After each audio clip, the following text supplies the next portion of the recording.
할렐루야, 아멘.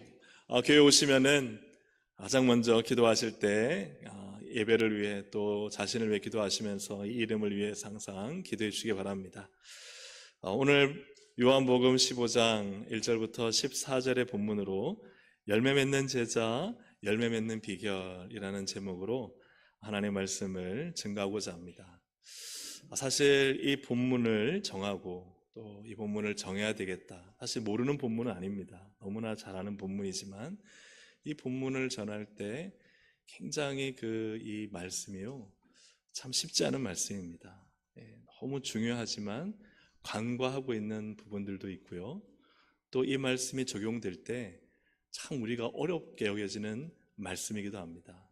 그래서 오늘 이 말씀이 무엇을 의미하고 우리 교회에 주시는 어떤 의미가 있는지를 또 우리 받을 수 있는, 그래서 정말 열매 맺는 제자로, 열매 맺는 비결을 알아 많은 열매를 맺는 우리 모든 동성의 권속들이 되시기를 주님의 이름으로 축복합니다. 아멘. 옆에 있는 분과 한번 인사하시겠습니다. 열매를 많이 맺으시기를 축복합니다. 한 분 한 분이 풍성한 열매를 맺기를 소망합니다. 오늘 본문을 가지고 전할 때 끝까지 마지막에 굉장히 중요한 메시지가 있습니다. 앞의 내용들을 잘 들으셔야 이 뒷부분의 메시지를 이해할 수 있습니다. 그러니 잘 한번 이 말씀 앞에 나와 우리와 우리 교회를 잘 살펴볼 수 있기를 원합니다. 크고 튼실한 열매를 맺으려면 선택과 집중이 필수입니다. 무엇과 무엇이 필수라고요? 선택과 집중이죠. 사과나무를 보더라도 그림에 보듯이 가지치기를 하지 않으면 이렇게 아주 잎과 가지가 풍성한, 그러나 잘 안 보이시겠지만 열매는 아주 작은, 그죠? 근데 반대로 가지치기를 해주잖아요.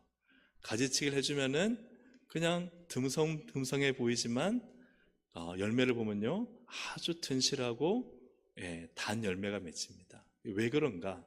첫째는 영양분 때문이죠. 영양분이 필요한 곳에 집중할 수 있도록 그렇게 필요한 열매들을 선택해 주는 것입니다. 두 번째는 햇볕 때문입니다. 여러분 보시기 오른쪽에는 햇볕이 구석구석에 들어가지 않아요. 그런데 왼쪽에 가지치기를 하면요 햇볕이나 바람이 필요한 곳에 잘 들어가서 열매가 햇빛을 잘 받아서 연그러지고 달아집니다. 또 한 가지는 상품성 때문이죠. 그래서 아주 크고 아주 맛있는 열매를 맺으려면은 많은 열매를 맺는 게 중요한 게 아니라 필요한 열매에 집중을 시켜주는 것이 중요합니다. 그래서 농부들은 반드시 무엇을 하죠? 가지치기를 합니다. 포도나무 역시, 오늘 본문에 나오는 포도나무 역시 아주 결정적 특징이 있는데, 이 포도나무의 결정적 특징은 뭐냐 하면 새로 자란 가지에만 포도 열매가 맺힌다는 거예요. 새로 자란 가지에만. 그래서 농부들은 그의 수확이 끝난 다음에 뭘 하느냐, 겨울이 오기 전에 가지를 자릅니다. 그래서 쓸모없고 오래되고 또 필요 없는 가지들을 과감하게, 그래서 한 70에서 90%의 가지를 자른다 그래요. 그리고 봄이 되면은 이제 이 가지가 또 새로운 가지가 나고 싹이 들 때에 그때 겹치거나 좋지 않은 싹을 또 한 번 더 정리를 해준다 그래요. 여름이 지나면서 포도송이 열릴 때쯤에는요 또 어떻게 하느냐, 좋지 못한 포도송이는 또 제거해줘서, 그래서 계속해서 좋은 포도가 열릴 수 있도록 뭘 한다고요? 선택과 집중을 해준다는 거예요. 이렇게 해야만 아주 극상품의 포도를 얻을 수 있는 것입니다. 그러므로 이러한 포도나무라든지 이런 과실나무를 키울 때 많은 열매를 맺는 것이 목적이 아니라 어떤 열매를 맺는 것이 목적일까요? 좋은 열매를 맺는 것입니다. 그것이 오늘 본문 2, 3절에 잘 나타나 있습니다. 우리 2절과 3절을 함께 읽어보겠습니다. 무릇, 시작. 무릇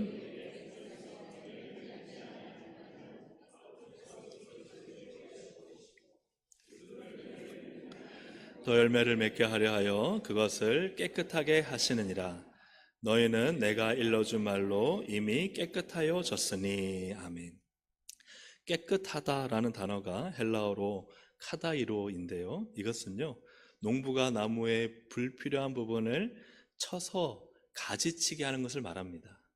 그래서 사실은 더 많은 열매를 맺게 하여 그것을 가지치게 했다라는 표현이에요. 그래서 하나님 아버지 농부가 포도나무이신 예수에 달려있는 이 가지들을요, 어떻게 하셨다고요? 가지치기를 하신 거예요. 그래서 선택과 집중을 하신 것입니다. 그래서 첫 번째로 여기 본문의 중요한 메시지는 하나님은 가지치기를 하시는데 가지치기를 통해서 무엇을 남기시느냐? 같이 한번 읽어보겠습니다. 하나님은 가지치기로 열매 맺는 제자를 남기십니다. 이게 오늘 이 본문의 굉장히 중요한 핵심 메시지입니다. 예수님의 사역을 보면은 병을 고치시고 귀신을 쫓아내시니까요, 한두 사람 모인 게 아니라 200명이 모인 게 아니라 수만 명이, 수만 명이 예수님을 따라다녔어요. 그래서 오병이어의 기적만 보더라도 남자만 5,000명이니까요 여자와 아이까지 합치면 한 2만여 명 안팎이 예수님을 따라다녔다는 거예요. 심지어는 서로 밟힐 정도로 사람들이 모였는데, 근데 여러분 성경을 보면 굉장히 주목하고 재밌는 부분이 있습니다. 예수님이 그렇게 많은 사람들이 모였는데 사실상 누구에게 말씀하셨냐는 거예요. 여러분 누가복음 12장 1절 함께 보시겠습니다. 시작. 그동안에 무리 수만 명이 모여 서로 밟힐 만큼 되었더니 예수께서 먼저 제 아들에게 말씀하여 이르시되. 아멘. 예수께서 무리에게 말씀하셨다 하지 않으시고 예수께서 먼저 누구에게? 제자들에게 말씀하셨어요. 많은 무리가 모였지만 실제로 예수님의 말씀은 누구를 향했습니까? 제자를 향했어요. 그리고 마태복음 5장 산상수훈도 마찬가지입니다. 마태복음 5장 1, 2절 말씀 함께 읽어보겠습니다. 예수께서 무리를 보시고 산에 올라가 앉으시니 제자들이 나온지라 입을 열어 가르쳐 이르시되. 누가 왔어요? 제자들이 올라왔어요. 제자들이 앞에 오니까 예수님이 입을 열어서 제자들을 향해 가르치신 것입니다. 많은 무리가 모이고 많은 무리를 보셨지만 가르침의 대상은 누구였느냐? 제자들이었어요. 말씀은 누구를 향했는가? 제자들이었어요. 무리가 아니었습니다. 예수님은 철저히 제자들을 향하셨습니다. 심지어 예수님은 이 오병이어의 기적 이후에 예수님을 왕 삼고 임금 삼으려고 열광하는 무리들을 제치고, 그리고 그들이 왔을 때 예수님은 그들이 도저히 이해할 수도 없고 받아들이기도 부담스러운 말씀을 하세요. 예수님이 사람들을 모으는 것이 목적이었다면 아마 그렇게 말씀하지 않으셨을 것입니다. 그런데 그냥 잔뜩 어려운 말씀을 하시니까 어떻게 되느냐? 요한복음 6장 60절과 66절 보시면 제자 중 여럿이 듣고 말하되 이 말씀은 어렵도다. 누가 들을 수 있느냐 한데 그때부터 그의 제자 중에서, 즉 예수님의 제자 중에서 많은 사람이 떠나가고 다시 그와 함께 다니지 아니하더라. 그래서 이 다음의 내용이 베드로야 너희도 가렸느냐? 아닙니다. 영생의 말씀이 우리와 함께 있는데 우리는 주님을 떠나지 않습니다 하고 핵심 제자들은 남아있죠. 예수님은 어려운 말씀을 통해 결국은 그 결과가 따르는 제자들과 무리가 예수님을 떠나게 만드셨다는 거예요. 이제 예수님께서 십자가를 지시기 위해 예루살렘에 들어가시는데 그때 율법 권력자들과 성전 권력자들, 율법 권력자들은 바리새인과 서기관들, 이 성전 권력자들은 대제사장과 사두개인들, 이들과 논쟁하면서 이들과 등을 지십니다. 그래서 마태복음 26장 3절 4절을 보면 그 논쟁과 그 싸움 이후에 그때 대제사장들과 백성의 장로들이 가야바라 하는 대제사장의 관정에 모여 예수를 흉계로 잡아 죽이려고 의논하되. 그래서 예수님이 사역하시니 많은 무리가 모이는 것 같지만 어려운 말씀하시니까 떠나고, 또 예수님이 하나님의 진리의 말씀을 전하시니 그 진리의 말씀의 반대편에 서 있는 자들이 등을 지고, 이러한 상황이 발생했다는 것이죠. 이러한 예수님의 사역을 볼 때 예수님의 사역은 분명히 이 숫자의 확장이나 세력의 확대가 아니었습니다. 예수님의 사역은 철저히 예수님의 제자들에게 초점이 맞춰져 있었던 것이죠.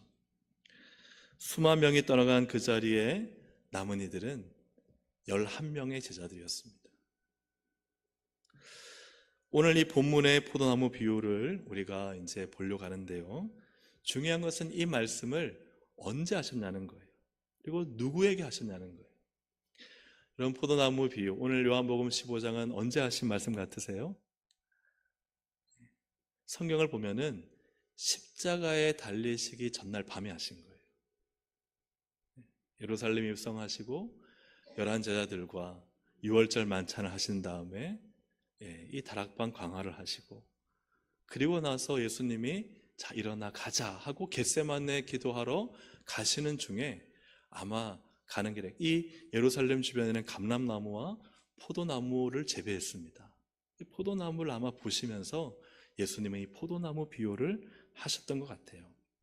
그래서 오늘 읽은 15장 1절에 바로 앞에 14장 31절에 보면 일어나라 여기를 떠나자라고 하세요. 그러니까 6월절 만찬 마가의 다락방에서 하시고 떠나시면서 이제 이 비유를 말씀하신 것이죠. 그렇다면은 예수님과 이때 함께 있었던 사람들은 누구일까요? 제자들이죠. 몇 명이죠? 11명이죠. 가룟 유다는 예수님 팔려고 배신하고 떠나버렸죠. 그러니까 지금 이 포도나무 비유를 듣는 대상은 누구입니까? 제자들이에요. 무리가 아닙니다. 누구라고요? 제자들입니다. 그렇다면 예수님께서 너희가 포도나무에 붙어 있어서 많은 열매를 맺어야 된다고 할 때 이 열매를 기대하는 사람들은 누구예요? 제자들이에요. 주님은 제자들에게서 열매를 기대하십니다. 그렇다면 누가 열매를 맺을 수 있느냐? 무리일까요? 제자들일까요? 제자들입니다. 철저히 이 말씀은 제자들에게 국한되어 있는 말씀이에요. 그래서 오늘 우리는 나 자신에게 물어봐야 돼요. 나는 무리인가? 무리 속의 한 사람인가? 아니면 나는 정말 제자인가? 여러분 제자로 살고 계십니까? 아니면 무리 속에 끼어서 막 병 고쳐주고 귀신 쫓아내니까 신기해서 필요할 때 예수님께 우르르 몰려들었다가 좀 어려운 말씀 듣고 힘든 말씀 듣고 내가 원하지 않는 말씀 들으면 순식간에 떠나가 버리고 그냥 무리 속에서 살고 있는가? 아니면 정말 많은 열매를 맺는 제자로서 살고 있는가? 오병이어로 배부르기 위해 예수님을 필요로 하는 무리인가? 아니면 예수님이 기뻐하실 많은 열매를 맺기 위한 제자로서 나는 인생을 살고 그 믿음을 가지고 있는가? 여러분 솔직히 어느 쪽입니까? 자신에게 물어봐야 돼요. 오늘 이 본문의 두 번째 핵심 메시지는 이것입니다. 서로 같이 읽어볼까요? 서로 사랑하는 제자들이 열매를 많이 맺습니다. 누가 많은 열매를 맺습니까? 서로 사랑하는 제자들이에요. 열매를 맺으려면 가지는 나무에 붙어 있으라. 이 나무는 예수 그리스도입니다. 우리 5절을 함께 읽어보겠습니다. 나는 포도나무요 너희는 가지라. 그가 내 안에 내가 그 안에 거하면 사람이 열매를 많이 맺나니 나를 떠나서는 너희가 아무것도 할 수 없음이라. 아멘. 붙어 있다는 것은 아무것도 안 해도 되는 수동적인 상태가 아닙니다. 붙어 있다는 것은 생존입니다. 떨어지면 돼요, 안 돼요? 떨어지는 순간 죽는 거예요. 가지는 말라서. 반드시 붙어 있어야만 이 나무로부터 오는 수액과 영양분과 물을 공급받아 살 수 있는 거예요. 그래서 가지가 붙어 있다 생존이라는 거예요. 여러분 생존형 신앙이 되시기를 주의 이름으로 축복합니다. 그저 뭐 잘 되겠지, 하나님 은혜 주시겠지, 굉장히 낙관주의적 신앙 같지만 수동적으로 아무것도 하지 않는, 그리고는 잘 되기를 바라는, 그건 성경적이 아닙니다. 생존이에요. 붙어 있어야만 사는 거예요. 그래서 예수께 너희가 붙어 있어야 된다. 그렇다면 가지인 제자가, 제자라고 했습니다. 가지인 제자가 나무이신 예수님께 어떻게 붙어 있을 수 있는가? 9절부터 10절을 함께 읽어보겠습니다. 시작. 아버지께서 나를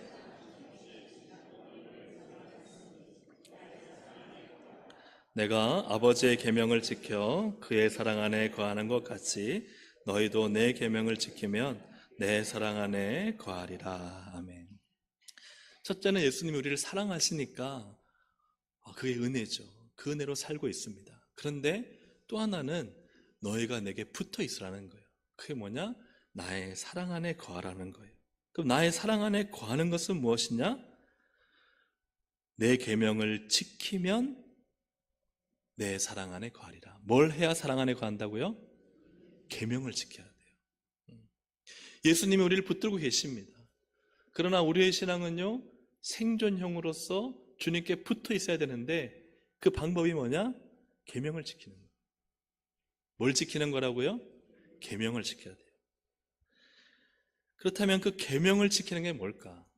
성경의 66권을 여러분 하라와 하지 마라를 지키는 것일까요? 무엇을 의미할까요? 주님은 그것까지도 정확히 말씀해 주셨습니다. 12절 함께 읽어보겠습니다. 내 계명은 곧 내가 너희를 사랑한 것 같이 너희도 서로 사랑하라 하는 이것이니라. 아멘. 너희도 서로 뭐하라? 사랑하라. 예수님의 계명은 너희도 서로 사랑하라. 제 아들이 서로 사랑하라는 것이 계명. 이렇게 사랑하면 너희가 내게 붙어 있어서 열매를 맺을 수 있다는 거죠. 뭐 하면? 서로 사랑하면 많은 열매를 맺을 수 있다는 것입니다. 서로 사랑하면 예수님 안에 거하고 예수님 안에 거하니까 많은 열매를 맺는 것입니다. 서로 사랑하지 않으면 많은 열매를 맺을 수 있어요? 없어요? 없다는 거예요. 이 계명은요, 주님처럼 사랑하는 것입니다. 사랑하면 어떻게 되느냐? 열매를 맺는다. 여러분, 사실은 너무 당연합니다. 11명의 제자들에게 주님이 요구하시는 것은 너희 서로 사랑해라. 이 11명의 공동체는 서로 사랑할 때 주님과 붙어 있어서 많은 열매를 맺을 수 있다는 거예요. 이 말씀은 오늘 본문 앞에 요한복음 13장 34절 35절과도 연결됩니다. 같이 한번 읽어보겠습니다.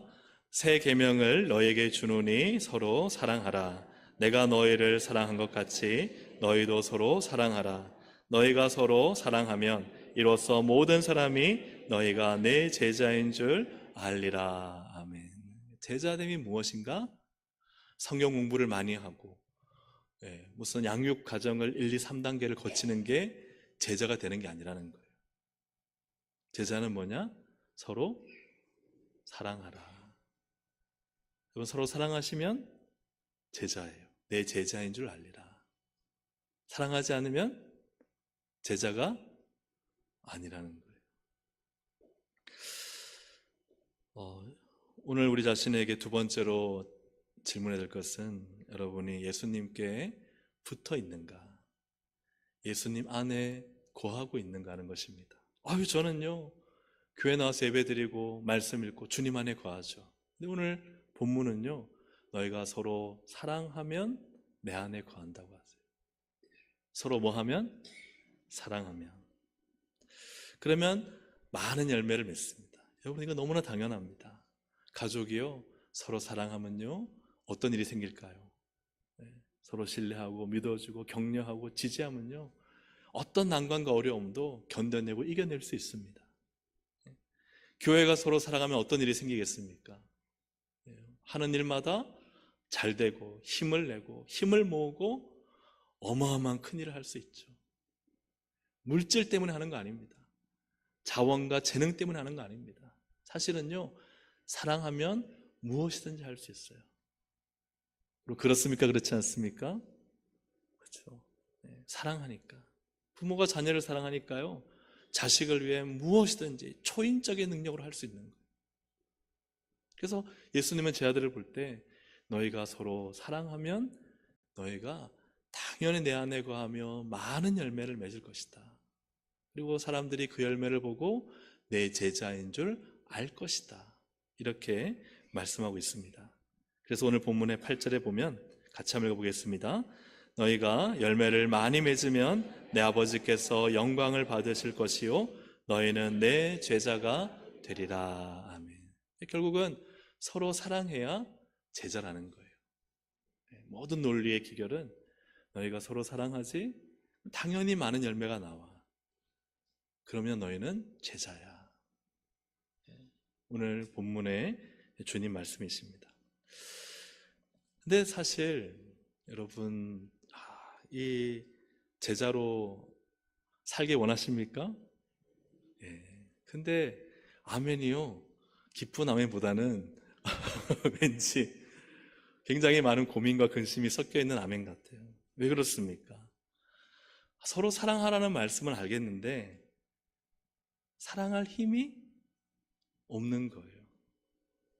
서로 사랑하기에 지치고 서로 사랑하는 것을 포기하고 싶을 때가 있어요, 없어요? 그죠? 이게 너무너무 힘든 일인 거예요. 왜 주님은 이처럼 부담스럽고 어려운 말씀을 하실까? 서로 사랑하십시오 하는 순간요, 우리는요, 맞는다는 걸 알아요. 맞습니다. 그런데 현실을 보니까 어려워요. 현실을 보니까 안 될 것 같아요. 너무 어렵고 힘든 말씀이라고 여기기 쉬운데, 근데 여기서 우리는 주님의 감정을 우리는 발견할 수 있습니다. 오늘 본문 속에서 주님은 이 말씀하실 때 어떤 감정으로 하셨을까?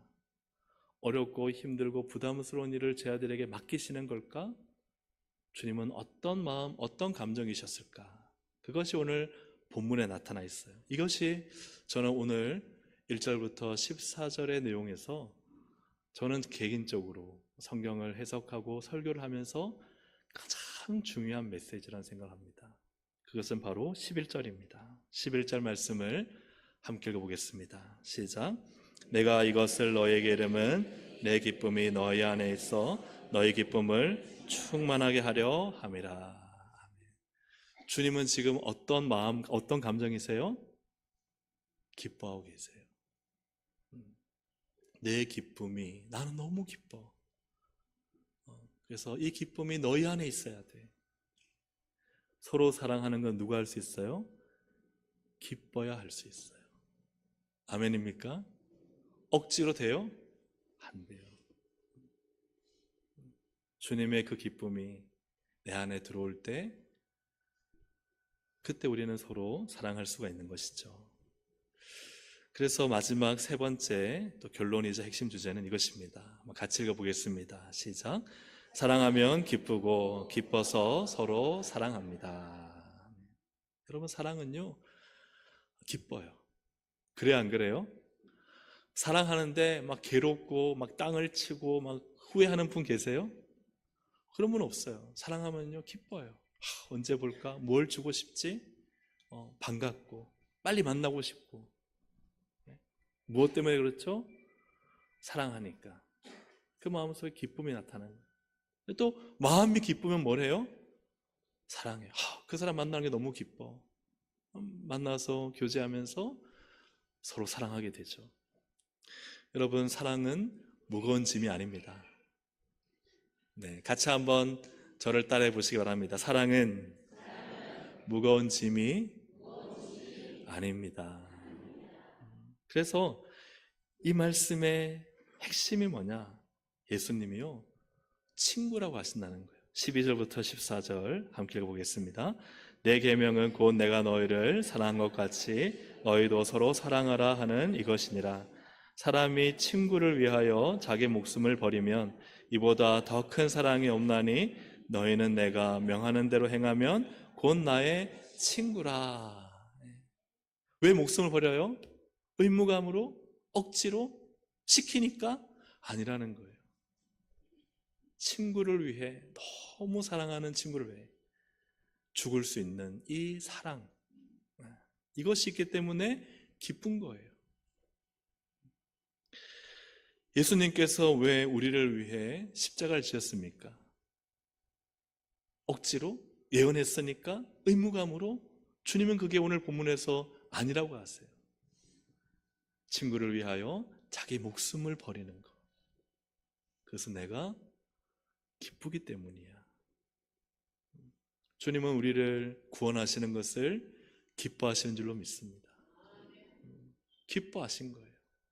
당하는 고통과 아픔 때문에 괴로워하시지만 우리를 구원하시는 그 구원이 너무나 기쁘시기 때문에 우리를 위해 십자가를 지신 것입니다. 왜 제자들이 서로 희생적으로 사랑할 수 있는가 하는 것은 예수님과 친구가 되었고 제자들이 서로 친구가 되었기 때문입니다. 아멘입니까? 이거 너무 중요한 말씀입니다. 다시 한번. 예수님과 뭐가 되었다고요? 친구가 되었고 제자들이 서로 뭐가 되었어요? 친구가 된 거예요. 서로가요? 어떤 거예요? 기쁜 거예요. 친구는 여기서 헬라어로 필로스인데 필로스는요 어떤 친구 관계인가, 이게 중요합니다. 이 필로스는 마음을 공유하고 생사를 같이 하는 친구예요. 뭘 공유해요? 마음을 공유하고. 뭘 같이 해요? 생사를 같이 하는. 다윗과 요나단 같은 관계죠.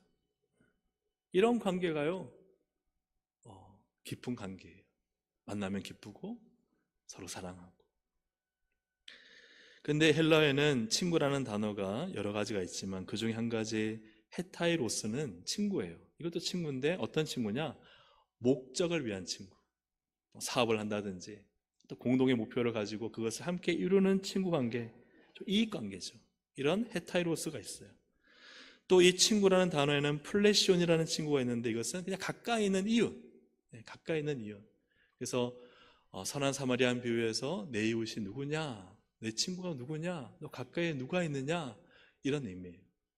그런데 이것과 다르게 필로스, 오늘 본문의 친구는 마음의 비밀을 같이 공유하고 생사를 함께하는 사람. 내가 널 위해 죽을 수 있어.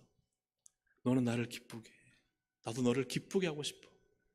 예수님은 이 기쁨의 관계, 친구다. 너희는 이제 내 친구다. 내가 친구를 위해 죽는다.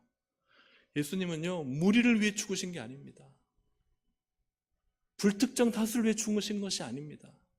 예수님은 누구를 위해 죽으셨어요? 친구를 위해 죽으신 거예요. 사랑하는 여러분, 주님과 친구 되시기를 주의 이름으로 축복합니다.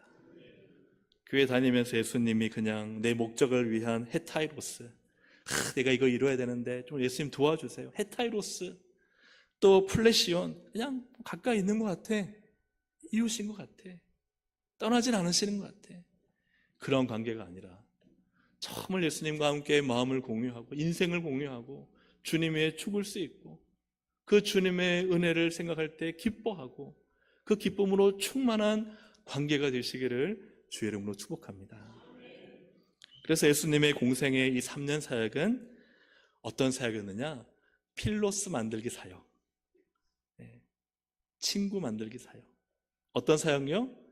친구 만들기. 어떤 친구죠? 필로스. 내가 널 위해 죽어줄 수 있어. 그 사이를, 그 관계를 만드신 거예요. 예수님과 제 아들이 필로스가 되었습니다. 그리고 예수님의 공생의 3년 이 사역은요 제자들이 서로 필로스 되게 하신 거예요. 물론 한 명은 뛰쳐나갔지만 11명이 뭐가 되었어요? 서로를 위해 기뻐하고 죽을 수 있는 관계를 만든 거예요.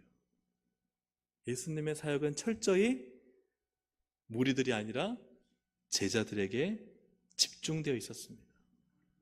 제자들을 선택하시고 여기에 온전히 쏟아부어서 제자들에게 말씀을 전하시고 제자들과 3년 동안 동고동락하시고 제자들에게 끝까지 그들을 포기하지 않고 붙드셔서 예수님과 필로스의 관계를 만드시고 제자들 사이에서 서로 필로스가 되게 하셨어요.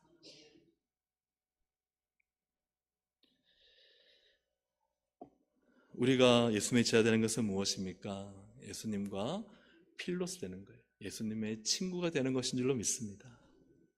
그리고 우리가 필로스가 되는 거예요. 정말 필로스, 즉 친구가 되면 여기 1절부터 14절까지 사랑하다는 것은 다 아가파오입니다. 희생적 사랑이에요. 정말 친구가 되면요, 희생적으로 사랑할 수 있을까요? 없을까요? 있어요. 헤타에로스나 플래시온 이런 건요, 아가파오를 할 수가 없어요. 공동의 목표, 그거 같이 해결 안 되면요, 헤어져 버리고요. 좀 마음 상하면요, 버려버리고요.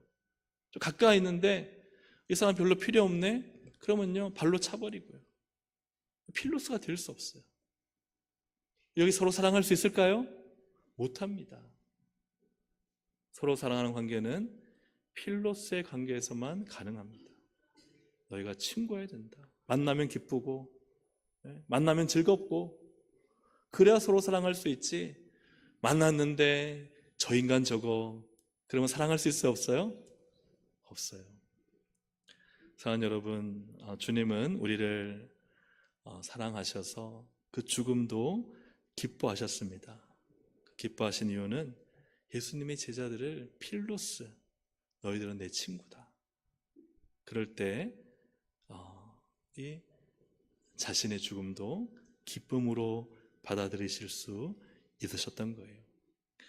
그러므로 우리의 관계가 정말 제자의 관계가 되기 위해서는 헤타이로스나 플래시온, 어떤 목적이나 자신의 이익이나 혹은 이웃, 그냥 가까이, 내가 교회 왔는데 너무 외롭고 그러니까 그냥 옆에서 말하는 사람 벗 하나 두는 정도, 이런 관계에서 서로 사랑하라를 기대하기는 어렵습니다. 사실 불가능하죠. 오늘 주님과 필로스 하시기를 축복합니다. 여러분이 필로스가 되시길 바랍니다. 여러분이 함께 교회 오실 때 정말 너무 기뻐서 나를 아거파오하고 나를 던질 수 있는 필로스가 있는가? 그러면요, 당연히 서로 사랑합니다. 거기에서 많은 열매를 맺는 것이죠.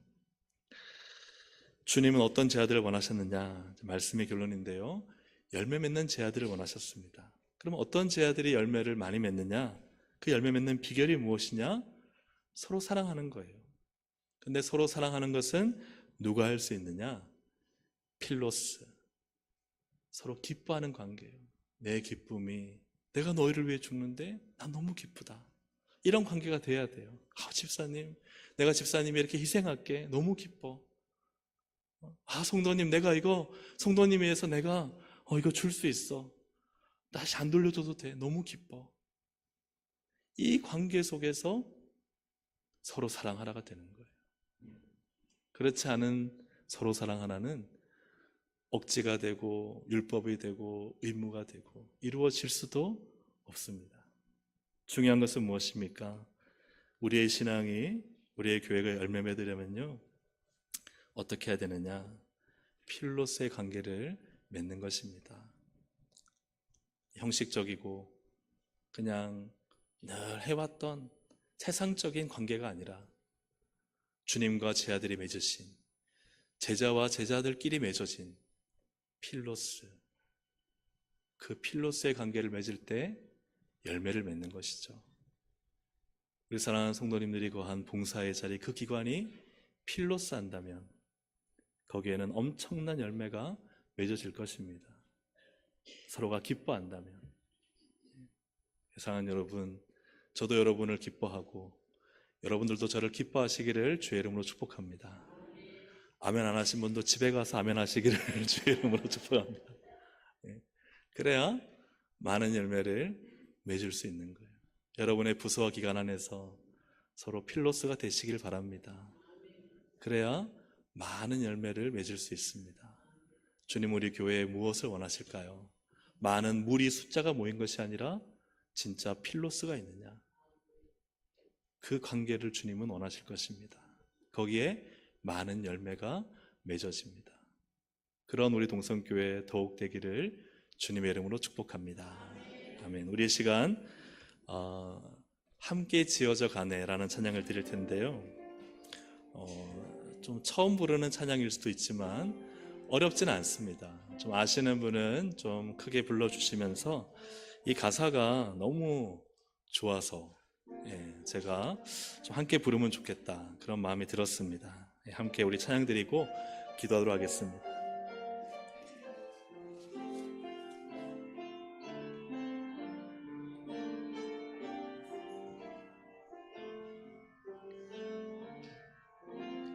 우리는 내 자녀 주 사랑 안에 우리 거할 때 주님 나를 사랑하신 것 같이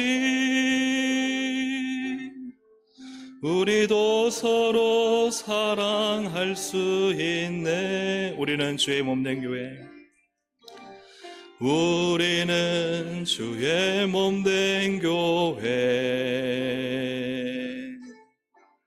뭐든지 제가 하나 될 때 예수님의 마음을 닮아가며 고통과 즐거움 함께 나누네. 하나님 안에서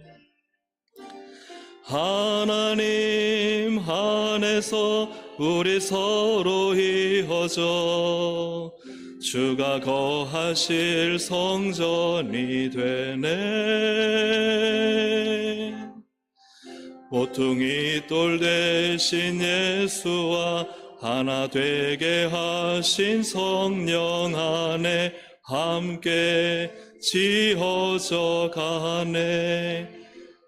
가사가 여러분 참 너무나 성경적이지 않습니까? 그래서 우리가 다시 한번 찬양 드릴 때 이 가사를 하나하나 묵상하시고 오늘 또 말씀도 생각하시면서 다시 한번 우리 찬양하면 좋겠습니다. 우리는 하나님의 자녀 주 사랑 안에 우리 거할 때 우리는 하나님의 자녀 주 사랑 안에 우리 거할 때 주님 나를 사랑하신 것 같이 우리도 서로 사랑할 수 있네. 우리는 주의 몸된 교회, 우리는 주의 몸된 교회, 뭐든지 제가 하나 될 때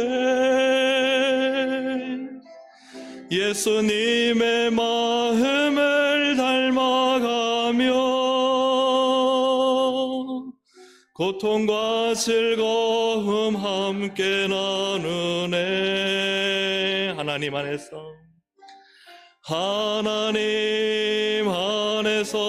우리 서로 이어져 주가 거하실 성전이 되네.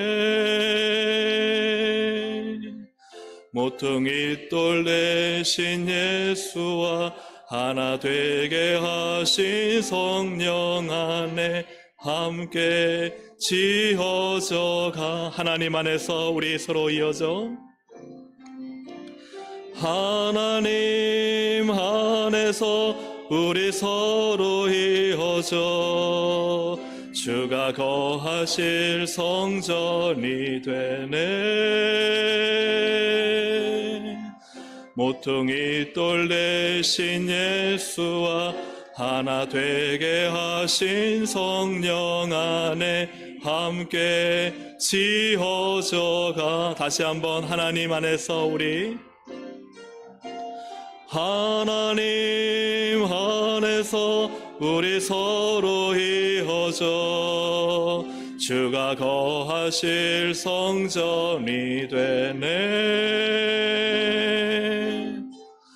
모퉁이 돌 대신 예수와 하나 되게 하신 성령 안에 함께 지어져 가네.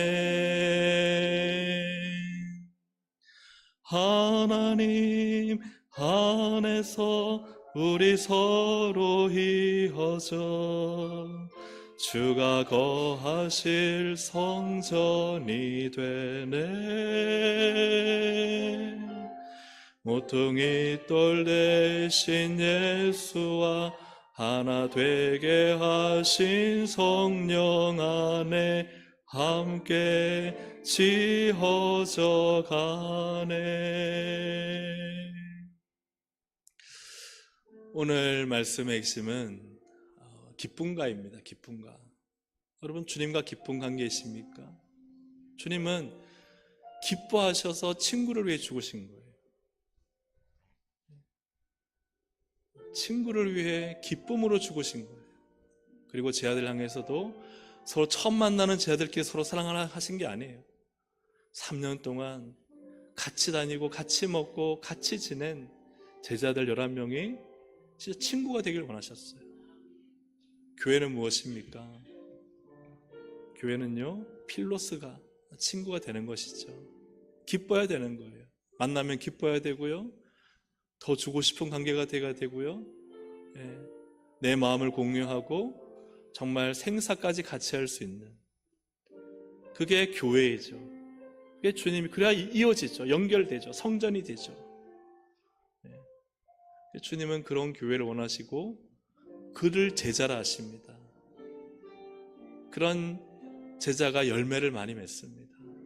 그런 교회가 열매를 많이 맺어요.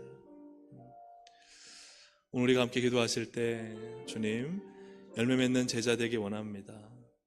열매 맺기 위해 하나님 필로스가 되기 원합니다. 정말 기쁨으로 친구가 되고, 또 그래서 서로 사랑하고 그 서로 사랑함을 통해 많은 열매가 맺어지도록 우리가 함께 오늘 말씀을 생각하시면서 주여 한번 부르기도 하시겠습니다. 주여. 하나님, 오늘도 이 시간 주님 앞에 섭니다. 하나님, 주님은 우리 교회에, 또 교회들에게 이 말씀을 주셨습니다. 주님은 포도나무인 가지를 선택하시고 집중하셔서 친구가 되게 하십니다. 하나님, 주님은 친구를 위해 목숨을 버리셨습니다. 하나님, 주님은 정말 많은 사람들을 위해, 모든 사람들을 위해 죽으셨지만, 그러나 그 안에 작정하신 친구가 있습니다. 예정하신 친구가 있습니다. 하나님, 주님은 그저 누구나를 위해 죽으신 것이 아니라 정말 사랑하는 친구를 위해 목숨을 버리셨습니다. 하나님, 오늘도 우리가 주님 우리를 향해 서로 사랑하라, 너희가 친구 되기를 원한다 말씀하십니다. 오늘 그냥 겉으로 만나고 하나님 서로 이해관계로 만나고 그냥 가까이 있는 사람이 아니라 주님은 그런 관계를 하나님 성도의 교제를 하지 않으십니다. 하나님, 우리 안에 하나님 진정한 친구가 될 수 있는 은혜를 허락하여 주시고 주님의 영광이 드러나도록 은혜 베풀어 주시옵소서. 주님, 우리를 교회로 부르셨습니다. 교회가 많은 열매를 맺기를 주님은 원하십니다. 근데 주님은 무리에게 열매를 맺으라 하지 않으시고 제자들에게 열매를 맺으라 하십니다. 그 제자들은 주님을 사랑하고 서로 사랑하기 때문입니다. 생사를 함께 할 수 있는 친구가 되었기 때문입니다. 주님이 자기 목숨을 친구인 우리를 위해 버리셨듯이 주님, 우리도 친구가 되면 서로 사랑할 수 있습니다. 하나님, 우리 온 성도들이 서로 만날 때 기뻐하고 마음을 서로 나누고 주님 안에 생사를 함께하고 정말 진실된 친구로 하나님 설 수 있도록 인도하여 주시기를 원합니다. 그리하여 많은 열매를 맺는 우리가 되게 하시고 우리 동성교회가 되도록 인도하여 주옵소서. 예수님의 이름으로 기도합니다. 아멘.